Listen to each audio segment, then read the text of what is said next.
தமிழ் பேசும் அனைவருக்கும் வணக்கம். சமூக வலைதளங்கள்ல இப்போ ஒரு செய்தி காட்டுத்தீ மாதிரி பரவிட்டு இருக்கு.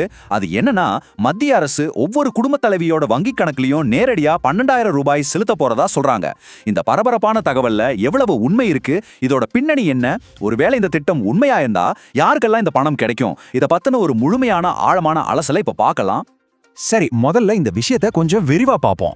இந்த 12,000 ரூபாய் இந்த ஒரு தொகை தான் இப்போ மக்கள் மத்தியில ஒரு பெரிய விவாதத்தையே ஏற்படுத்தி இருக்கு. அதுவும் இந்த பணம் ஒரே தவணையில லோக்சபா தேர்தலுக்கு முன்னாடியே கிடைக்கும்னு யூடியூப், வாட்ஸ்அப்ல செய்திகள் அதிவேகமா பரவுது. இவ்ளோ பெரிய தொகையினும் போது இயல்பாவே மக்களுக்கு ஒரு பெரிய எதிர்பார்ப்பும் நிறைய கேள்விகளும் வரத்தானே செய்யும்.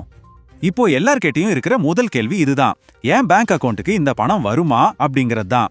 இந்த கேள்விக்கு நேரடியா பதில் சொல்றதுக்கு முன்னாடி இந்த திட்டம் உண்மையாவே இருக்கா இல்லையான்னு நம்ம முதல்ல பார்க்கணும். அதுக்கு இந்த வதந்திய பரப்புற வீடியோக்கள்ல இந்த பணத்தை வாங்க என்னென்ன தகுதிகள், என்னென்ன நிபந்தனைகள் வேணும்னு சொல்றாங்கன்னு நாம முதல்ல விரிவா பார்த்திடலாம். பரவிட்டு வர தகவல் படி இந்த பண உதவியை வாங்கறதுக்கு முதல் மற்றும் மிக முக்கியமான தகுதியா உங்ககிட்ட இருக்கிற ரேஷன் கார்டோட வகையை சொல்றாங்க. நம்ம மாநில அரசு திட்டங்கள் மாதிரி மத்திய அரசும் இந்த திட்டத்துக்கு ரேஷன் கார்டு டேட்டாவை தான் அடிப்படையா எடுத்துக்க போறதா அந்த செய்திகள்ல சொல்றாங்க. இப்போ ஸ்கிரீன்ல வர இந்த தகுதி பட்டியல கொஞ்சம் கவனமா பாருங்க. இதுல ஒரு படிநிலை தகுதி முறையை முன்வைக்கிறாங்க. PHH-AAY, அதாவது அந்தியோதயா அன்னை யோஜனா கார்டு வச்சிருக்கிறவங்களுக்கு இந்த பணம் உறுதியா கிடைக்கும்னு சொல்றாங்க. அதே மாதிரி PHH, அதாவது முன்னுரிமை குடும்ப அட்டை, அப்புறம் NPHH, அதாவது முன்னுரிமை இல்லாத குடும்ப அட்டை வச்சிருக்கிறவங்களுக்கும் இந்த பணம் கிடைக்கும்னு சொல்லப்படுது. ஆனா இங்க ஒரு விஷயம் இருக்கு. NPHHS, அதாவது சர்க்கரை அட்டை, அப்புறம் NPHH-NC, அதாவது அரசு ஊழியர்களுக்கான அட்டை, இவங்களை பத்தி எந்த அதிகாரப்பூர்வ மறுப்பும் வரலன்னு, சோ இது தேர்தல் நேரங்கிறதால அவங்களுக்கும் பணம் கிடைக்க வாய்ப்பு இருக்குன்னு ஒரு யூகத்தையும் சேர்த்து பரப்பி விடுறாங்க. இந்த திட்டத்துக்கு தகுதின்னு ரேஷன் கார்டை மட்டும் சொல்லல, இதை விட முக்கியமான இன்னொரு கண்டிஷனும் இருக்குன்னு சொல்றாங்க. அந்த 2வது கண்டிஷனை பூர்த்தி செஞ்சா மட்டும்தான் இந்த 12,000 ரூபாய் கிடைக்கணும் அந்த செய்திகள்ல ரொம்ப அழுத்தமா சொல்றாங்க. அந்த 2வது நிபந்தனை என்னன்னா, மத்திய அரசோட 3 முக்கியமான திட்டங்கள் இருக்கு இல்லையா? விவசாயிகளுக்கான PM கிசான் திட்டம், ஏழை பெண்களுக்கான உஜ்வாலா கேஸ் மானிய திட்டம், அப்புறம் விவசாயிகளுக்கான உர மானிய திட்டம். இந்த 3ல குறைஞ்சது ஏதாவது ஒன்னுலயாவது நீங்க ஒரு பயனாளியா பதிவு செஞ்சிருக்கணும். இதுதான் அந்த 2வது முக்கியமான நிபந்தனை.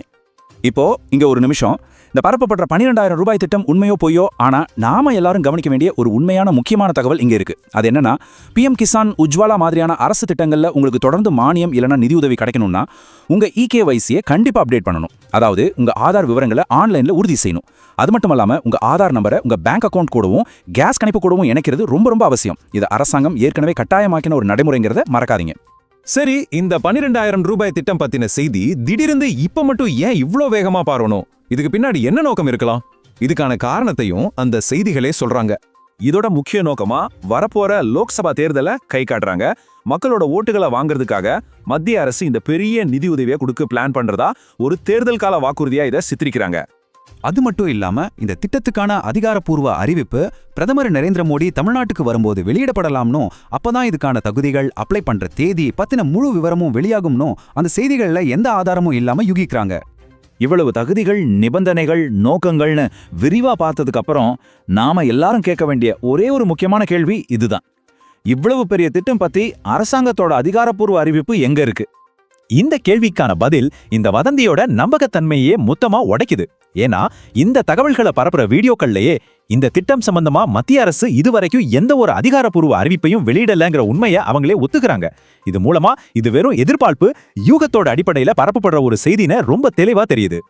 ஆக நாம உறுதியா சொல்லக்கூடிய விஷயம் என்னன்னா, இந்த 12,000 ரூபாய் திட்டம்ங்கிறது இப்போ வரைக்கும் சோஷியல் மீடியாவில் பரவிட்டு வர்ற உறுதிப்படுத்தப்படாத ஒரு வதந்தி மட்டும்தான். இதுக்காக எந்த ஒரு அரசாணையோ, பிரஸ் ரிலீஸோ, மத்திய அரசோட எந்த ஒரு துறையிலிருந்தோ இது வரைக்கும் வரல. இந்த மாதிரி செய்திகள் நம்ம கிட்ட வரும்போது நாம உணர்ச்சி வசப்படாம அதோட உண்மை தன்மையை நாமளே எப்படி செக் பண்றது, அதுக்கான சில எளிய ஆனா முக்கியமான வழிகாட்டுதல்களை இப்போ பார்க்கலாம். எந்த ஒரு கவர்மெண்ட் ஸ்கீம் பத்தின தகவலா இருந்தாலும் சரி, அதை நம்புறதுக்கு முன்னாடி எப்பவுமே அதிகாரப்பூர்வமான ஆதாரங்கள்ல இருந்து மட்டும்தான் உறுதிப்படுத்திக்கணும். உதாரணத்துக்கு, மத்திய அரசு திட்டங்கள்னா pmindia.gov.in இல்லைனா PIB, அதாவது பத்திரிகை தகவல் அலுவலகத்தோட அதிகாரப்பூர்வ வெப்சைட்ல முதல்ல செக் பண்ணணும். அதனால நாம ஞாபகத்துல வச்சுக்க வேண்டியது இதுதான்: உறுதிப்படுத்தப்படாத வதந்திகளை நம்பி உங்க நேரத்தையோ, பணத்தையோ, நம்பிக்கையோ வீணாக்காதீங்க. சோஷியல் மீடியால வர செய்திகளை அப்படியே நம்பாம உண்மையான தகவல்களுக்கு அரசாங்கத்தோட அங்கீகரிக்கப்பட்ட ஆதாரங்களை மட்டும் தேடுங்க.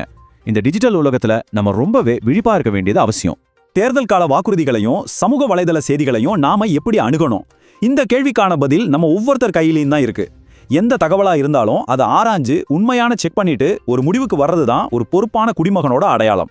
இந்த மாதிரி ration card updates, government scheme news எல்லாம் தெரிஞ்சுக்க மறக்காம சப்ஸ்கிரைப் பண்ணி வச்சுக்கோங்க.